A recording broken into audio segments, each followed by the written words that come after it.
a non-security token. And so I'm going to be teasing him from the stage because we're going to go back and forth.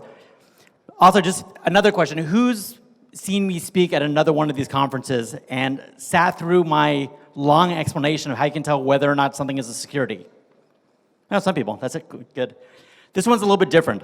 It's kind of a thought experiment that I want to engage the group in. Just real quick, I'm Gordon. You know how I am. I'm not going to do the long intro. This is security token models for 2019 and beyond, a thought experiment. So you can do a thought experiment with me. The original Einstein was famous for his thought experiments, so I thought I would copy what he was doing. And by the way, if you want to copy the deck, just message me on Facebook or LinkedIn or find me, and I'm happy to share. All right, that's about me, blah, blah, blah. I have to give these disclosures because I'm a U.S. attorney. I'm a lawyer, but I'm not your lawyer. Don't break the law. Make sure you pay your taxes, and don't piss off the U.S., or else you'll end up like Noriega, arrested and in jail. And my wife got me this cup. It's like, don't confuse your Google search with my law degree. So, okay. Who in the audience has participated in ICO, either as part of a team, initiating it, investing in it? Right. And who, this is a loaded question, has participated in a STO, or security token offering? Really? Okay. Now, there's a different proportion there, obviously. When I became involved in this, the big thing was utility tokens and ICOs. Then the SEC, the Securities and Exchange Commission, started sending out a whole bunch of subpoenas, and everyone got nervous and fled to Ibiza. And the ICOs kind of dropped down.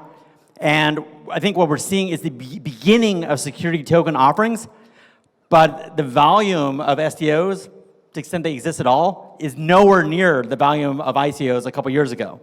And there's some question about whether or not it's going to replace ICOs, whether it's going to exist in tandem with ICOs, or what's its role in this universe. So this is where Pavel and I kind of go back and forth. I personally strongly believe, and the SEC supports me, that the concept of a non-security token, a utility token, is valid. You can have something that's valuable, tradable, has function, and is not a security, even if people are buying it for the purpose of it going up in value. Likewise, you can have, obviously, a token that's a security. The thing I see bandied about ICOs and utility tokens is FUD, fear, uncertainty, and doubt. Who's heard of FUD? The more fun one is FOMO, which is fear of missing out. And I have a very strong feeling that a lot of people that are pursuing STOs have FOMO because they missed out on the ICOs, and they missed out on selling Bitcoin in 20,000, and they're pissed off, and now they want to make their money the second time around.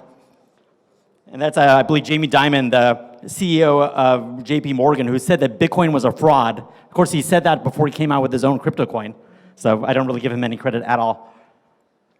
So I want you to join me in this thought experiment. Again, this is a little different from what I normally do. I want you to ponder with me about the nature of securities, the nature of tokens, and the future of security token offerings. And what models can we see now coming into existence, and what's going to show up later. And I'm going to throw this out to the crowd. Again, this is different from my usual presentation. I strongly assert, and you'll see me do it here, that in every country's law, especially in the US, the term security is a defined term. It does not mean what people on Facebook says it means. Okay, it doesn't mean what